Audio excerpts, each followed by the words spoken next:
사무실로 돌아온 민주는 안도의 한숨을 내쉬었다. 납기로 인한 문제를 해결할 방법이 어느 정도 윤곽을 보이는 모습에 지금까지의 긴장감이 약간은 완화되어 가며 의자에 앉아 호흡을 골랐다. 그의 숨은 그렇게 깊지 않았지만 그가 만들어낸 숨결 안에는 오랜 시간 붙잡고 있던 무언가를 내려놓는 기색이 섞여 있었다. 민주는 30이 넘는 시간 동안 몇 번의 만남을 거쳐왔는데 그중 어떤 온기들은 한때 분명 그의 곁에 머물렀겠지만 돌아보면 그것들은 계절처럼 스쳐 지나간 감정들에 가까웠다. 봄바람이 따뜻하다고 해서 뿌리를 내리는 것은 아니듯 젊은 날의 사랑이라고 불렸던 것은 본능이 만들어낸 잔향에 지나지 않았다. 그때의 사랑은 선명했지만 깊지는 않았고 비가 오면 흙에 고이듯 금세 흔적만을 남기고 지워지는 그런 것이었다. 지은을 만나기 전까지 민준에게 사랑이란 흔들리고 열리며 닫히기를 반복하는 그 형태 자체는 아름다웠지만 오랜 시간 머무를 수 없는 풍경 같았다. 그러나 그녀를 향한 그의 마음은 이전과는 다른 마치 오랜 겨울 끝에 땅속 깊은 곳에서 미세한 소리와 함께 시작된 변화였다. 겨울에서 봄으로 가는 길목의 순간에 있는 땅은 우리에게 눈에 띄는 색을 보여주지도 그렇다고 급작스러운 열기를 만들어내는 것도 아니지만 어느 순간부터 그 성질 자체를 바꿔 내부에선 이미 계절이 바뀌어 가고 있다. 그에게 이전의 사랑이 햇살에 반짝이는 물결이었다면 그녀에 대한 그의 마음은 숲에 마련된 안식처와 같은 그늘이었다. 강렬한 햇살처럼 화려함을 자랑하지는 않지만 오래 머무는 온기로 그늘이란 빛이 부족해서 생기는 것이 아니라 빛을 받아들이는 방식이 다른 공간이라는 것을 그는 이제야 깨달아갔다. 이것이 첫사랑이라고 불릴 수 있다면 그건 처음 느낀 사랑이 아니라 처음으로 오래 남을 것을 알기 때문일 것이다. 사랑은 불타오르는 순간이 아니라 사랑이라는 불씨가 꺼지지 않도록 삶을 지탱하게 만드는 힘이다.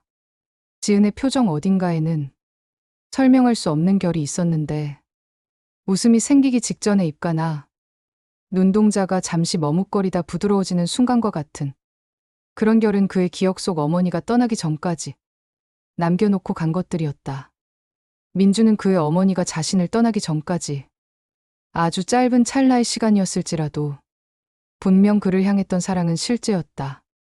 작은 이마에 닿던 어머니의 따뜻했던 손바닥의 온도, 밤에 잠든 아이의 곁을 지키던 달콤했던 숨결과 그를 위협으로부터 보호하려던 가냘프지만 포근했던 품을 어떻게 그가 잊을 수 있겠는가. 어머니의 품은 그에게 첫 안식처였으니 말이다.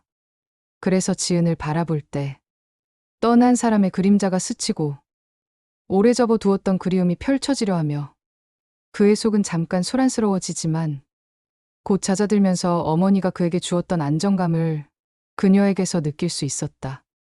민준의 사랑은 불꽃처럼 타오르는 건 아니었지만 대신 눈이 쌓이듯 조용히 그러나 확실한 무게감을 만들며 차곡차곡 키워나가고 있었다. 그렇다고 이런 그의 사랑이 그의 어머니를 투영한 과거로 돌아가고자 하는 몸부림은 아니었는데 오히려 과거가 남겨둔 상처 위에 지금의 시간을 조심스럽게 포개는 일이었다. 그는 이런 시간 속에서 진정한 사랑이란 상대의 마음을 흔드는 재주가 아니라 상대의 마음을 보듬을 줄 아는 것이라는 걸 배워나가고 있었다. 그래서 민주는 지은이 그의 첫사랑이라고 생각되었다. 처음 만난 여자는 아닐지라도 처음으로 오래 머무르고 싶은 마음이 생긴 사람이며 함께 시간이라는 배를 타고 생의 여정을 나누고 싶은 사람. 그런 사랑하는 사람의 존재가 내 삶에 자리를 만들고 크기를 키워나가면서 그 사랑은 더 조용해지고 단단해진다.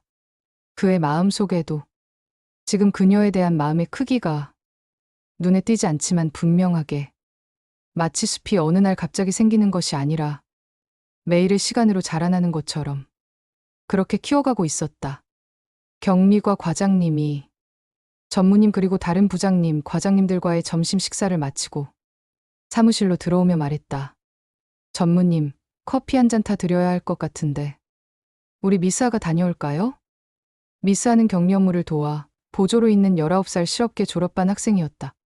그때 지은이 자신도 놀랄 만큼의 큰 소리로 외쳤다. 제가 다녀올게요. 저 지금 할 일은 거의 다 해서 시간이 남아요. 미숙 씨는 아직 할 거 남아있다. 그죠? 네. 아, 네. 모두가 깜짝 놀란 듯 동그랗게 커진 눈으로 그녀를 바라봤다. 그러더니 이 과장이 그녀를 보고 의미심장한 미소를 지으며 놀리듯 말했다. 오, 지은 씨. 전무님이 그렇게 보고 싶었으면 말을 하지 그랬어. 다녀와요. 그런 게 아니고. 그럼 저 갔다 올게요. 성급히 문을 열고 나가는 그녀의 등 뒤로 휘파람 소리가 울려 퍼졌고 그녀의 얼굴은 더 이상 빨개질 수 없을 정도로 붉어져 있었다. 탕비실에서 정성스럽게 커피를 탄 그녀는 쟁반에 커피잔을 올리고 그가 있는 곳으로 향했다. 문 앞에서 숨을 고른 뒤 문을 두드렸다. 똑똑똑. 들어오세요. 중저음의 달콤한 목소리는 술을 마시지 않았음에도 그녀를 취하게 만들기에 충분했다. 최대한의 평정심을 찾기 위해 노력하며 그녀는 두근거리는 가슴을 안고 그가 있는 문을 열었다. 저 과장님이 전무님 식사하시고 커피 안 드셨다고 타드리고 오라고 해서 왔어요. 그녀의 목소리에는 떨림의 물기가 서려 있었다. 지은 씨, 어서 와요. 내가 타서 마셔도 되는데 뭘 힘들게 타왔어요. 안 힘들어요. 다른 과장님, 부장님들도 제 커피 좋아하세요. 하하하. 지은 씨 커피 마시는 건 이미 맛봐서 아는 거려. 오늘 몇 시에 마칠 것 같아요? 예상치 못한 그의 질문에 지은의 목소리가 한층 더 높아졌다. 네? 아, 네. 한 8시쯤 될 것 같아요. 요새 납기율 맞춘다고 파일럿 때문에 할 일이 많죠. 괜찮아요. 이 정도는 아무것도 아닙니다. 내 앞에서는 칭얼대도 되는데. 그럼 일 마치고 여기 공장 옆에 있는 쉼터로 와요. 어딘지 알죠? 아, 네? 네, 알아요. 그럼요. 알고 말고요. 하하하하하. 아, 진짜 내가 지은 씨 덕분에 웃는다. 그럼 나중에 일 마치고 봐요. 내가 맛있는 거 사줄 테니 이따가 뭐 먹을지 생각해 두세요. 네, 그럴게요. 쟁반을 들고 그의 사무실을 나서는 그녀의 발걸음은 귀여운 오목무늬처럼 사뿐거렸다.